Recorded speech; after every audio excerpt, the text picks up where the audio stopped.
बाद 2024 की बारी कौन किस पर भारी। लेकिन इस वक्त की ब्रेकिंग न्यूज मैं आपको बता दूं, नए साल में चुनाव का बिगुल आज बजने वाला है। पूर्वोत्तर के 3 राज्यों के लिए आज चुनाव की तारीखों का ऐलान होने वाला है। ये 3 राज्य कौन से हैं पूर्वोत्तर के, ये जान लीजिए आप। त्रिपुरा, नागालैंड, मेघालय, ये वो 3 राज्य हैं जहां के लिए आज चुनाव की तारीखों का ऐलान चुनाव आयोग करने जा रहा है। विधानसभा चुनाव के लिए दोपहर 2:30 बजे चुनाव की तारीखों का ऐलान कर दिया जाएगा। त्रिपुरा में आप जानते हैं बीजेपी की सरकार है और बाकी की 2 राज्यों में एनडीए की सरकार। त्रिपुरा खास इसलिए क्योंकि यहां पर लेफ्ट का किला रहाकर दशकों बाद लेफ्ट को सत्ता से बाहर का रास्ता दिखाकर पहली बार राज्य में कमल खिला था। सत्ता में बीजेपी आई थी और यह बीजेपी की बड़ी जीत मानी गई थी। और ऐसे में अब एक बार फिर चुनाव के मुहाने पर पूर्वोत्तर के ये 3 राज्य त्रिपुरा, नागालैंड, मेघालय, हम सीधे आपको लेकर चलेंगे। मेरे साथ मेरे सहयोगी प्रशांत इस वक्त मौजूद है। प्रशांत, दोपहर 2:30 बजे वक्त तय है चुनाव आयोग की प्रेस कॉन्फ्रेंस का। बिल्कुल देखिए रोमाना, जिन राज्यों के चुनाव की चर्चा हम पिछले कई दिनों से कर रहे थे, 9 राज्यों के विधानसभा चुनाव होने हैं इस साल और उसका पहली जो शुरुआत है वो आज होने जा रही है। मैं इस वक्त चुनाव आयोग के दफ्तर के बाहर ही हूँ रोमाना, लेकिन ये बता दूं कि जो प्रेस कॉन्फ्रेंस है 2:30 बजे वो यहाँ नहीं होगी, वो यहाँ से कुछ दूरी पर आकाशवाणी भवन है उसके एक हॉल में ये प्रेस कॉन्फ्रेंस आयोजित होगी। और 2:30 बजे ये प्रेस कॉन्फ्रेंस खुद जो चीफ इलेक्शन कमिश्नर हैं राजीव कुमार वो करेंगे।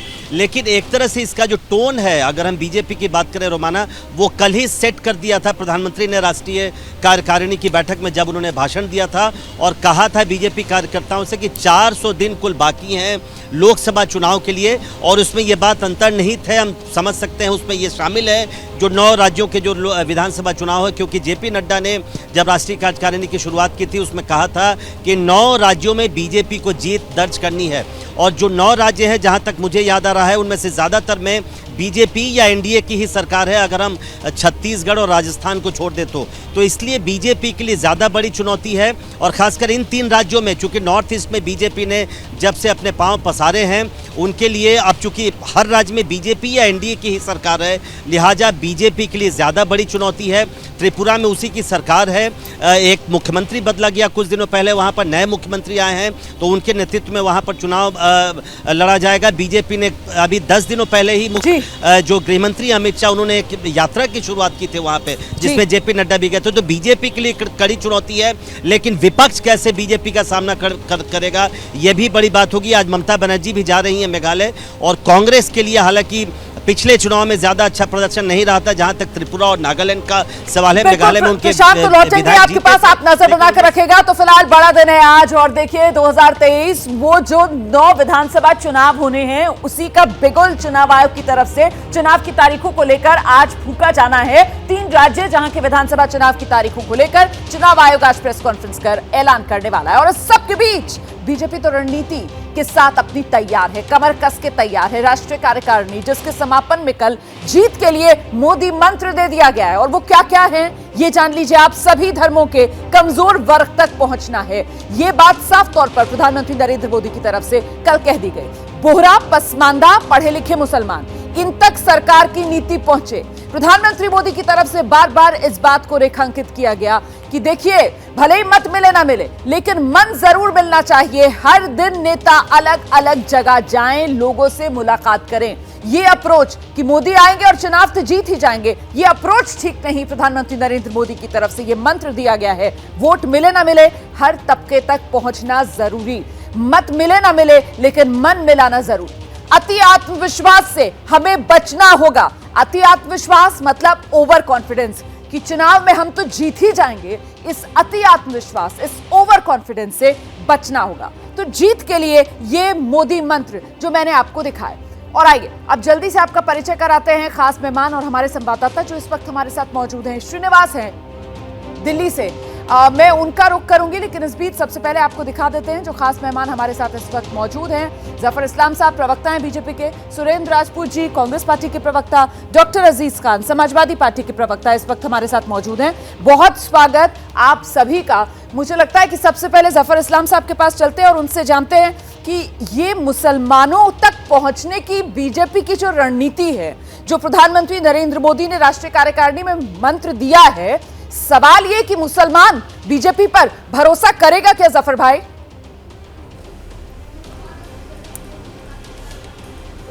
देखिए, दो अहम चीजें हैं जो समझना चाहिए आपको। पहली बात कि आदरणीय प्रधानमंत्री जी ने कहा कि देश के,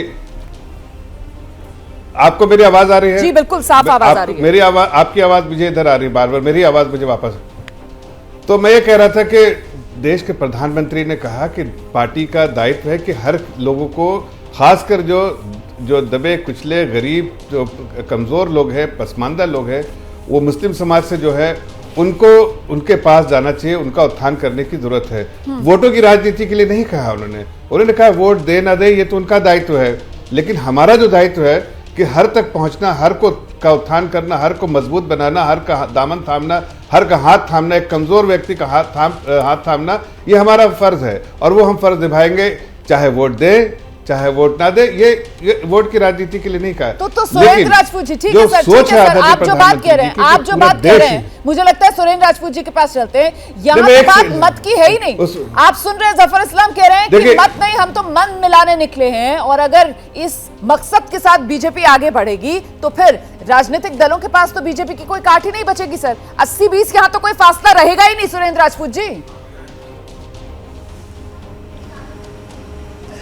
रोमाना जी, सबसे पहले तो मैं आपसे माफ़ी चाहते हुए एक शेर कहूँगा, क्योंकि शेर आप अपने उसमें कहने नहीं देती, कि इकबाल बड़ा मनमोहक है, मन बातों से मोह लेता है, गुफ्तार का गाजी बन तो गया, किरदार का गाजी बन न सका।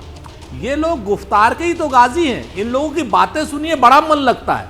ये लोग इस तरीके से, जैसे प्रवचन 24 घंटे चल रहा है, 8 साल से प्रवचन ही तो चल रहा है कि इससे मन मिलाना, इससे ये मिलाना, इससे वो मिलाना। हुआ क्या है?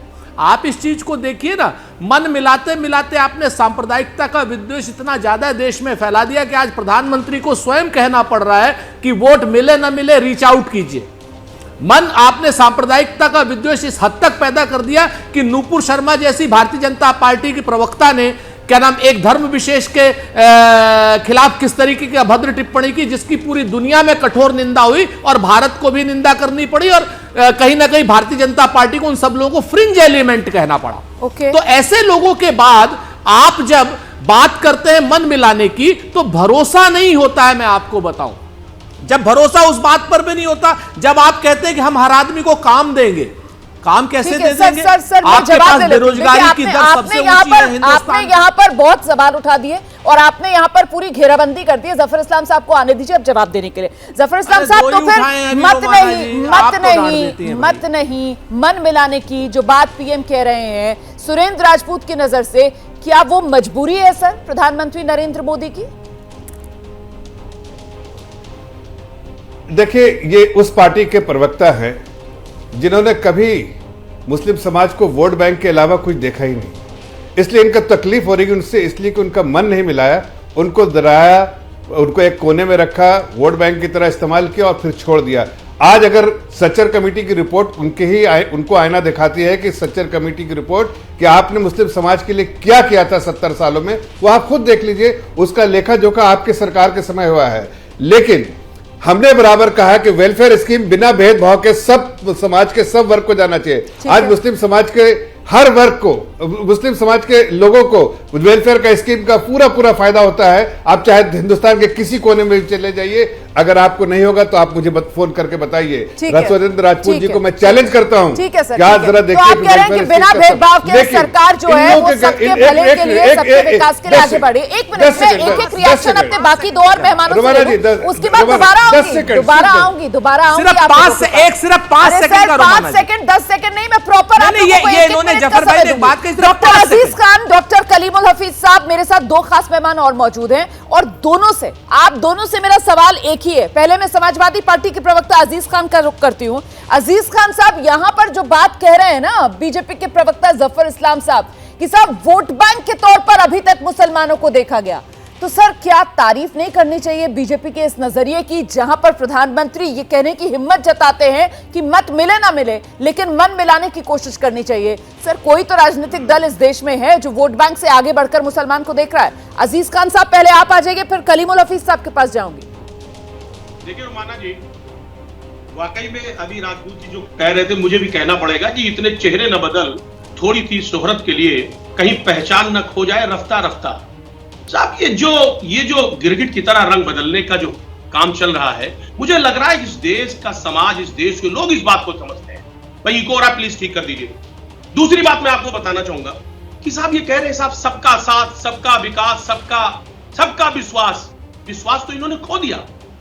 8 साल के इस हुकूमत में, इस रेज्यूम में इन्होंने क्या किया? इन्होंने सिर्फ धोखा दिया, दूसरे समाज को तो दिया ही दिया, और खासतौर से मुस्लिम तबके को बहुत ज्यादा आघात पहुंचाया।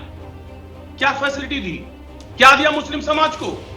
सिर्फ और सिर्फ इन्होंने नफरत का बाजार गर्म किया है। पड़ोसी को पड़ोसी से जुदा करने का प्रयास किया है, भाई को भाई से जुदा करने का प्रयास किया है। इन्होंने विकास की बात तो की नहीं, और बल्कि खाली मुस्लिम समाज की बात नहीं कह सकता हूं मैं पूरे देश की बात कहना चाहता हूं कि पूरे देश में आज क्या माहौल है।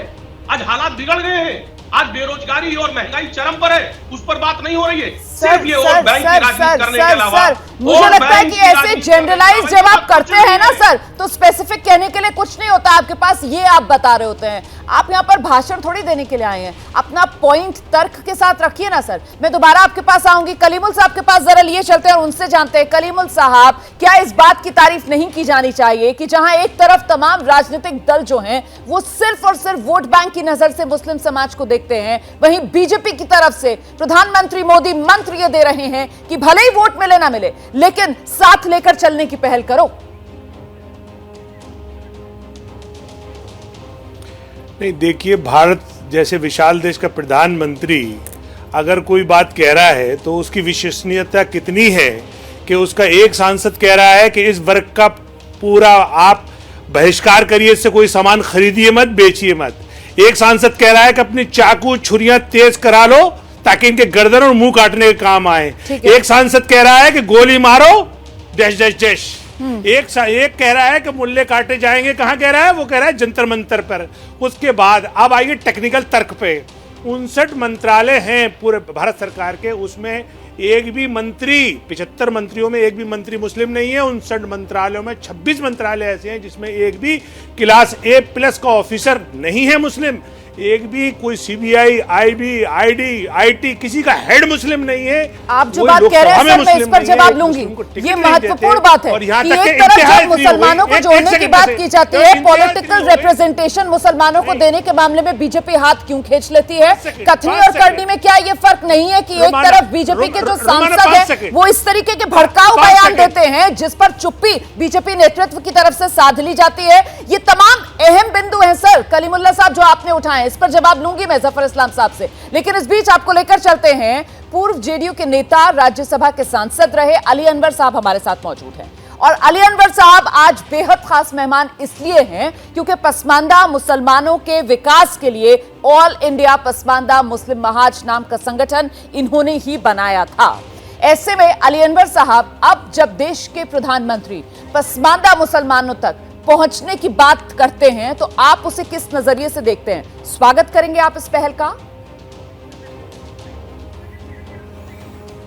देखिए रुमाना जी, आपने ठीक कहा, हमने 1998 में बनाया था और इस नाम का संगठन ऑल इंडिया पसमानदा मुस्लिम महाज आज देश और दुनिया भर में सारे यूनिवर्सिटीज में, ऑक्सफोर्ड में, कोलंबिया यूनिवर्सिटी में, बर्लिन में, DU में, जामिया में, JNU में, बॉम्बे यूनिवर्सिटी में, सारे यूनिवर्सिटीज में, अजीम प्रेम जी यूनिवर्सिटी में, सब यूनिवर्सिटी में इस पर रिसर्च हो रहा है कि ये पसमानदा क्या चीज है। अच्छी बात है कि प्रधानमंत्री जी ने इसको, भले उनका इंटेंशन जो हो, उनकी नीयत जो हो, उठाने की कोशिश की है, वोट के लिए ही सही, लेकिन उनके कथनी और करनी में आसमान जमीन का फर्क है।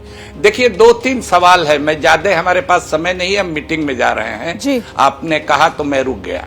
2-3 सवाल है। हमने उनको चिट्ठी, देखिए एक चिट्ठी लिखा जब ही उन्होंने हैदराबाद में पिछले साल अप्रैल महीने में उन्होंने पसमानदा बात बोला अपने जबान से और उनकी पार्टी ने पसमानदा स्नेह निकालने की बात की, तो हमने उनको लंबा पत्र लिखा।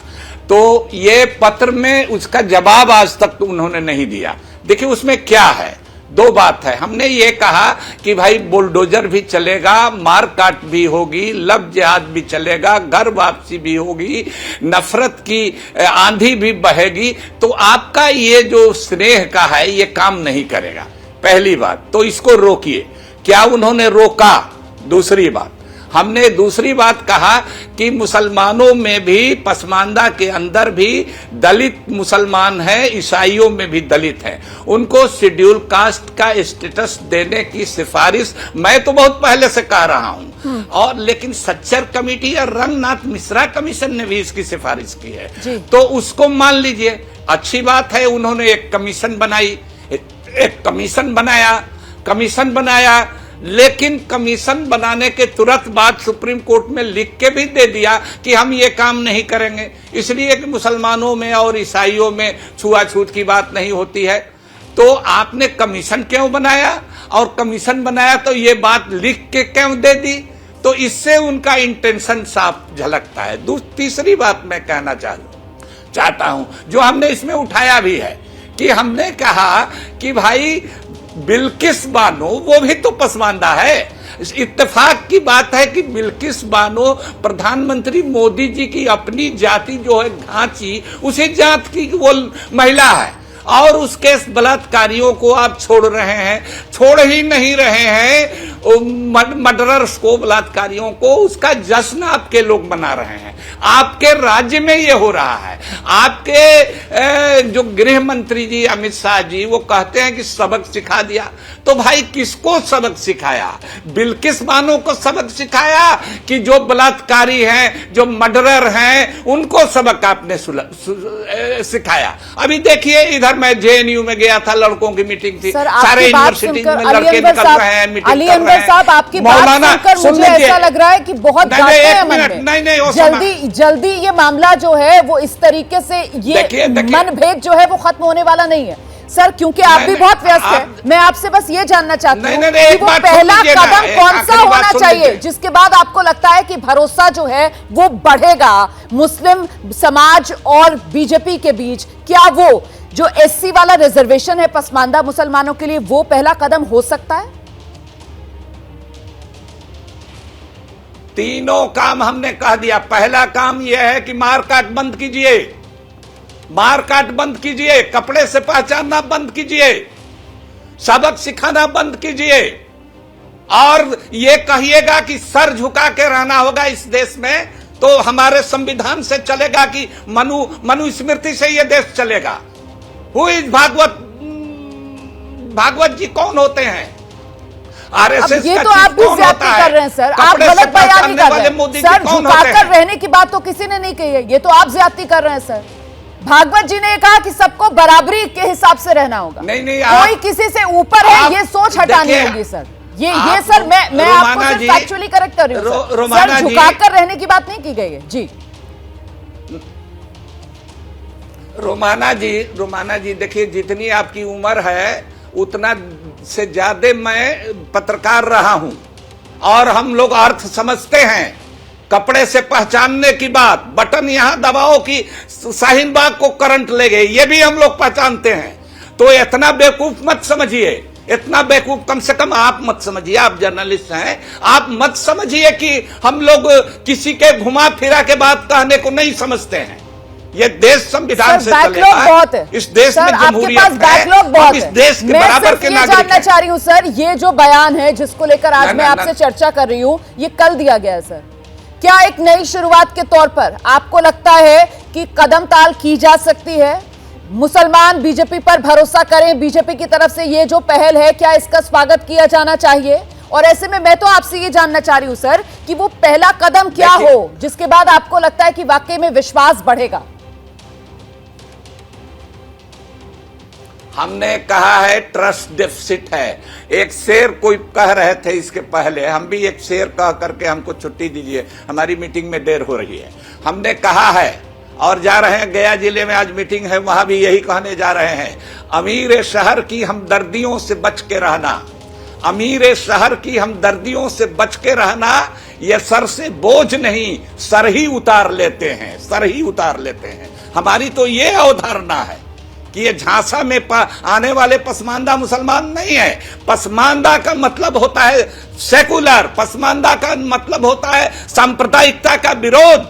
सांप्रदायिकता का विरोध चाहे ओवैसी सांप्रदायिकता करे या बीजेपी सांप्रदायिकता करे, मोदी जी सांप्रदायिकता की बात करें या उनके कोई मंत्री विधायक सांसद करें, हम हर तरह की सांप्रदायिकता के खिलाफ हैं। मुस्लिम सांप्रदायिकता के भी खिलाफ हैं और हिंदू सांप्रदायिकता के भी खिलाफ हैं। हर धर्म के आधार पर सांप्रदायिकता के खिलाफ हैं। हम लोगों ने सावरकर का भी विरोध किया था, हम लोगों ने जिन्ना का भी विरोध किया था। बहुत शुक्रिया समय निकालने के लिए एबीपी न्यूज के लिए, बहुत शुक्रिया एबीपी न्यूज के लिए समय निकालने के लिए अली अनवर साहब, बहुत शुक्रिया। तो दो टुक अंदाज में बड़े खरी खरी बात जो अली अनवर साहब की तरफ से रख दी गई है। अब मुझे लगता है मेहमानों का रुख कर लेते हैं। जफर इस्लाम साहब आ जाइए। भरोसा पसमानदा मुसलमान तो नहीं करने को तैयार है बीजेपी पर?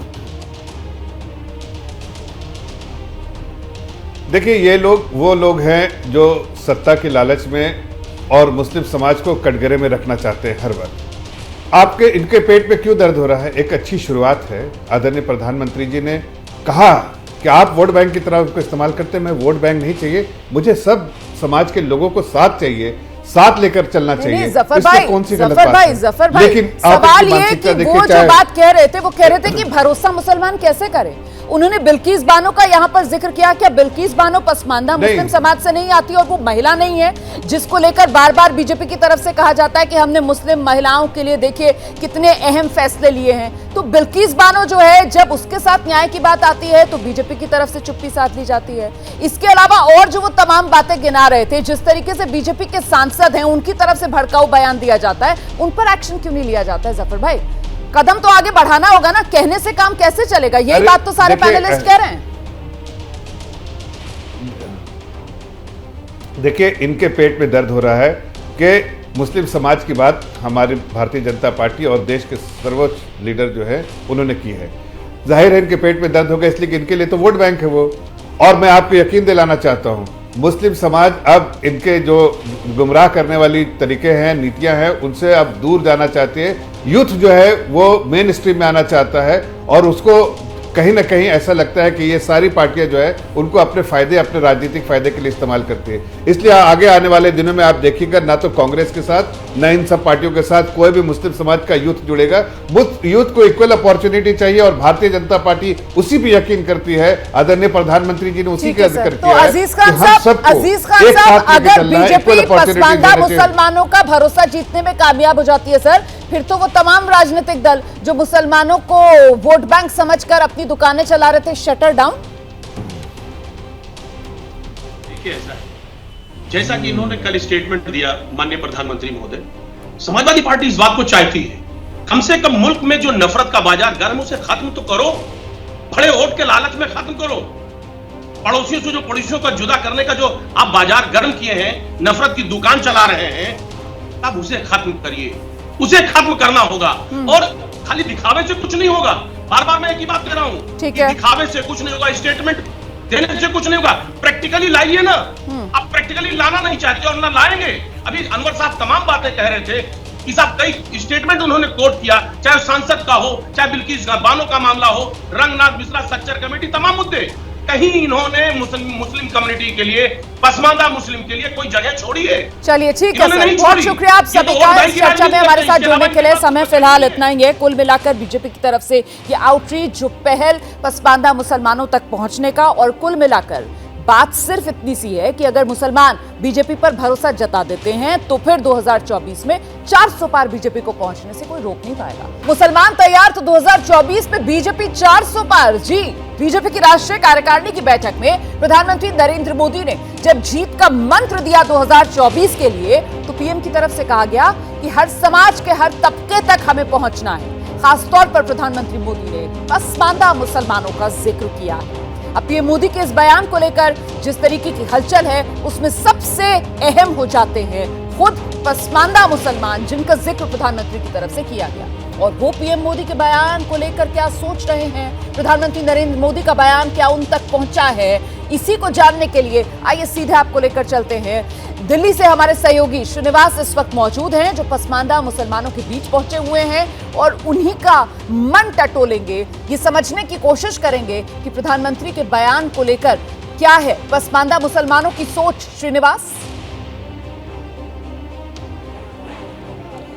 और रोमाना देखिए, कल प्रधानमंत्री मोदी ने कार्यकारिणी में अपनी नेताओं और कार्यकर्ताओं को कहा कि हमें उन तक पहुंचना होगा, पासमानदा मुसलमानों तक। उन्होंने अपने मन की बात कही और अब पासमानदा मुसलमानों की मन की बात कर समझने के लिए एबीपी न्यूज़ उनके बीच मौजूद है। इस वक्त हम दिल्ली के इंद्रलोक में हैं और कह सकते हैं कि यहाँ पे तकरीबन पूरे हिंदुस्तान के पासमानदा यानी कि जो गरीब तबके के मुसलमान हैं वो यहाँ रहते हैं। कोई बिहार से आया है, कोई राजस्थान से है, कोई उत्तर प्रदेश से है, तो ये तमाम लोग हैं। अब सीधे उनके पास चलते हैं, उनसे जानते हैं कि आखिर जो मोदी जी ने कहा उसके बाद उनकी प्रतिक्रिया क्या है। कल मोदी साहब ने कहा अपने नेताओं से कि हमें अब गरीब तबके के खास करके पासमानदा मुसलमानों की बात की कि उन तक पहुंचना होगा। वो अब आपके करीब आने की कोशिश कर रहे हैं। तो क्या लगता है मोदी जी ने जो कल कहा उस पर आपकी प्रतिक्रिया क्या है? देखिए, कहने के तो वो 8 साल से कह रहे हैं, कभी कपड़े से भी हमें पहचान ले रहे हैं, कभी हर तरह के पहचान ले रहे हैं, मगर जो करनी है और उनका कथनी है उसमें बहुत ज़्यादा फ़र्क है। कहते हैं सिर्फ वो, मगर जगह जगह हम पासमानदा मुसलमान पस्त हैं। हर एक राजनीतिक लोगों ने हमें इस्तेमाल किया और हमारे लिए कुछ नहीं किया। अब 24 को उनको दिखाई दे रही है तो अभी हमारे पास आ रहे हैं, मगर वो कह रहे हैं जगह जगह हमें बदनाम किया जा रहा है, कभी पाकिस्तान भेजा जा रहा है, कभी हमें मारा जा रहा है, कभी दाढ़ी देख के। लेकिन अब कल उन्होंने जो ऐसे आपने कहा पाकिस्तान भेजा जा रहा, मारा जा रहा, कल उन्होंने अपने कार्यकर्ताओं को कहा, ऐसे बयान आते हैं हम भी सुनते रहते हैं कि मर्यादित शब्दों का इस्तेमाल करें, ऐसी कोई भाषा ना बोलें जो हमारे खास करके जो मुस्लिम तबके के लोग हैं उन्हें बुरा लगता हो, ऐसी भाषाओं का इस्तेमाल ना करें। कल उन्होंने ये भी बात कही, तो क्या इससे कुछ फ़र्क पड़ने वाला है पासमानदा मुसलमानों के ऊपर? क्या वो बीजेपी की तरफ रुख करेंगे? उन्होंने तो यहाँ तक कह दिया कि आप वोट मांगने मत जाओ, सामाजिक संगठन के रूप में जाके उनको अपने करीब लाओ। क्या सामाजिक संगठन के लिए रूप में लाओगे? तो हमें ठगा जा रहा है ना। तो ये कह रहे हैं कि इन्हें ठगा जा रहा है। क्या नाम है भैया आपका? गुड्डू अंसारी। कहाँ के रहने वाले अंसारी साहब? मैं दिल्ली का ही हूँ। अच्छा, यहीं के हैं। बात सुन ली आपने, सवाल मेरा सीधा जवाब दीजिए। जी ऐसा है, सिर्फ कहते हैं यहाँ करके दिखाया किसने और दिल के जज्बात के रिश्तों को निभाया किसने। हम तो जब जाने जब लोग करके दिखाएं। एक बार फिर से उसको रिपीट कीजिए, क्या बोला आपने? सिर्फ कहते हैं यहाँ करके दिखाया किसने और दिल के जज्बात के रिश्तों को निभाया किसने। अगर इस रिश्ते को निभाएं तो हमें मोदी जी से या बीजेपी पार्टी से कोई हमारा कोई वो थोड़ी ना दुश्मनी। हमारे लिए सब पार्टी एक नहीं, हमें तो वोट डालना है। जो देश के लिए काम करेगा उसको वोट देंगे। कम से कम हमारी इज्जत तो करो, इज्जत करवाओ तो सही समाज में। आज समाज में उन्होंने कहा तो अपने नेताओं को सिर्फ भैया इनकी इज्जत करो, इनसे अच्छे से बात करो, इनके घर जाओ, इनके घर तक पहुंचो। कहने और करने में बहुत फर्क है। जब करेंगे तो हम पूरी वेलकम है, मोदी जी को बीजेपी लाएंगे दोबारा। अगर बीजेपी जब आएगी जब लोगों की इज्जत होगी समाज में। आज देखो ना क्या हो रहा है, दवा के बदले में जहर दे दो, उतार दो मेरे दिल में खंजर, और लहू से सींचा था जिस चमन को, उगे हैं शोले उसी के अंदर। ये एक गाने का शेर है और आज यही हो रहा है हिंदुस्तान में। जगह जगह शोले उगलना है। जाति धर्म को दबाने की कोशिश तो की गई थी। जी भैया, क्या करते हो आप? सर अपने बिजनेस कर रहे हैं सर। क्या बिजनेस करते हैं? दुकान है, चाय वाले हैं सर। चाय वाले प्रधानमंत्री बन सकते हैं, हम चाय वाले अपना बिजनेस नहीं कर सकते हैं सर। बात है, क्या बात है, आप भी चाय वाले? जी सर, मैं चाय वाला हूँ। दिल्ली के रहने वाले, कहीं से आए? सर बेगूसराय जिला मेरा है। बेगूसराय? हाँ जी सर, मैं बेगूसराय का रहने वाला हूँ सर। यहाँ अपना बिजनेस कर रहे हैं सर। सर आपका जो सवाल है मैंने बहुत अच्छी तरीके से मैंने सुना है। सवाल मेरा भी अब ये है, खास तौर से यहाँ के अवामों के साथ अपनी आवाज़ को मैं हिंदुस्तान के प्रधानमंत्री तक को बात पहुँचाना चाहता हूँ कि अब हमारी याद कैसे अब आपको आ रही है।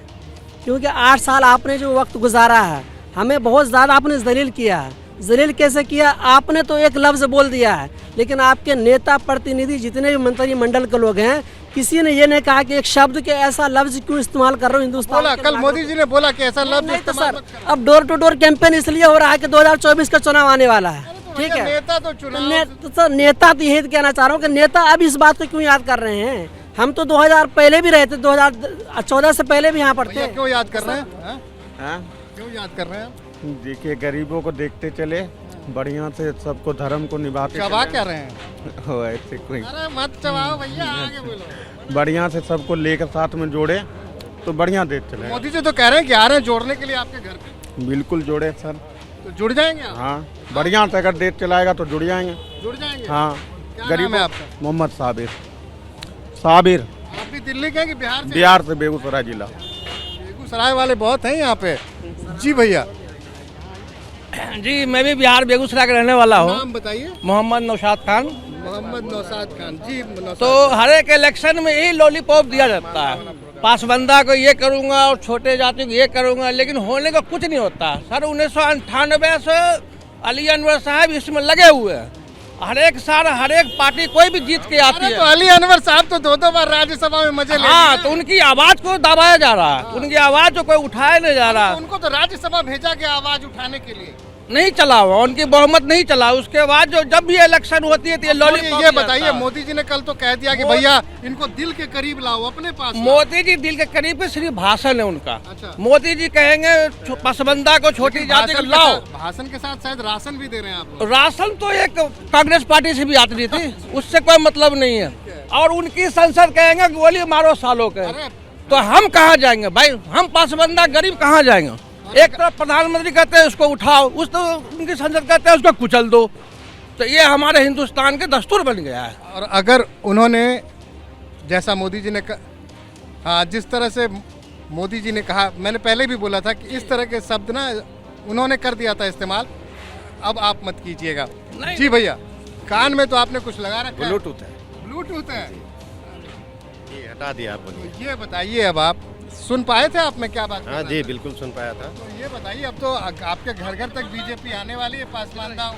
देखिए आए तो बहुत वेलकम है उनका, बीजेपी का वेलकम है, परंतु जैसा मोदी जी कहते हैं सबका साथ, सबका विकास और सबका विश्वास, लेकिन उनके नेता नहीं करते कुछ भी। उनके नेता तो जनता को समझिए कि एक कीड़ा मकोड़े की तरह इस्तेमाल करते हैं कि बस चुनाव आया तो भैया जी, और उसके बाद कौन है। और अगर जिन जिन बातों को उन्होंने कहा, अगर ऐसी ही तस्वीर आगे आती है, ऐसी तस्वीर आई तो बहुत अच्छा है, बहुत अच्छा, वेलकम करते हैं उनका। लेकिन जो लगाम लगाए, उन अपने नेताओं पे लगाम लगाए बस। तो ये सुना आपने, ये है तस्वीर। कल मोदी जी के बयान के बाद उन्होंने जो अपने मन की बात कही, उसके बाद इस वक्त एबीपी की टीम ग्राउंड पे मौजूद है उन तमाम लोगों के साथ जिनके बारे में कल मोदी जी बात कर रहे थे। जी हाँ, ये तमाम पासमानदा मुसलमान हैं और पूरे हिंदुस्तान के हैं तो हम दिल्ली में, लेकिन पूरे हिंदुस्तान के मुसलमान पासमानदा यहाँ पे मौजूद थे और उन्होंने अपने मन की बात कही। अब खैर 400 दिन और बाकी है रोमाना, देखते हैं आगे की तस्वीर कैसी होती है। बात कर लेते हैं 2024 को लेकर जिस तरीके से विपक्षी एकता की सुगबुगाहट अब तेज हो रही है। प्रधानमंत्री मोदी को घेरने के लिए आज तेलंगाना के सीएम केसीआर शक्ति प्रदर्शन करने जा रहे हैं। खम्मम में होने जा रही है रैली, जिसमें शामिल होने के लिए केसीआर ने दिल्ली के मुख्यमंत्री अरविंद केजरीवाल, भगवंत मान पंजाब के मुख्यमंत्री को न्योता दिया है और ये दोनों लोग तेलंगाना पहुंच चुके हैं। इसके अलावा केरल के सीएम पी विजयन भी खम्मम में होने वाली रैली में शिरकत करेंगे। उधर समाजवादी पार्टी के अध्यक्ष यूपी के पूर्व सीएम अखिलेश यादव भी इस रैली में शामिल होंगे। अरविंद केजरीवाल, भगवंत मान, अखिलेश यादव और केरल के सीएम पी विजयन जैसे विपक्ष के बड़े नाम अब से कुछ देर बाद एक साथ एक मंच साझा करेंगे। 2024 में बीजेपी के विजय रथ को रोकने का लक्ष्य लिए ये दिग्गज खम्मम में तेलंगाना के सीएम के चंद्रशेखर राव की रैली में नजर आएंगे। इस रैली का नारा है अब की बार किसान सरकार और इस रैली के लिए भव्य तैयारी की गई है। अगले लोकसभा चुनाव से पहले इस साल दक्षिण भारत के दो सूबों कर्नाटक और तेलंगाना में विधानसभा चुनाव है। कर्नाटक बीजेपी के लिए दक्षिण का द्वार माना जाता है। तमाम विपक्षी दलों के नेता इसी द्वार पर बीजेपी को कमजोर करना चाहते हैं, लेकिन कर्नाटक में परेशानी ये है कि वहां बीजेपी के मुकाबले में कांग्रेस है और केसीआर का मोर्चा कांग्रेस से दूरी बनाए रखना चाहता है। इसीलिए इस मोर्चे का फोकस तेलंगाना होगा। तेलंगाना में खुद केसीआर की सरकार है और केसीआर की परेशानी बीजेपी है। बीआरएस के कई नेता बीजेपी की ओर भाग रहे हैं। इस हिसाब से देखें तो मोदी के खिलाफ इस गैर कांग्रेसी विपक्ष के लिए दिल्ली दूर ही नहीं, बहुत दूर है। क्या मजबूरी है मेरी, बताइए। मैं अभी आपको बताती हूँ कि मैंने ओए होए होए होए नमकीन के चटकारे लेते हुए टकटकी मार के डिबेट शो को पॉज रिपीट कर करके देख रहे हैं जोगिंदर जी। इनकी तरह आप भी देखें अपने फेवरेट डिबेट्स को रिपीट कर और डाउनलोड कीजिए एबीपी लाइव ऐप अपने स्मार्ट टीवी पर।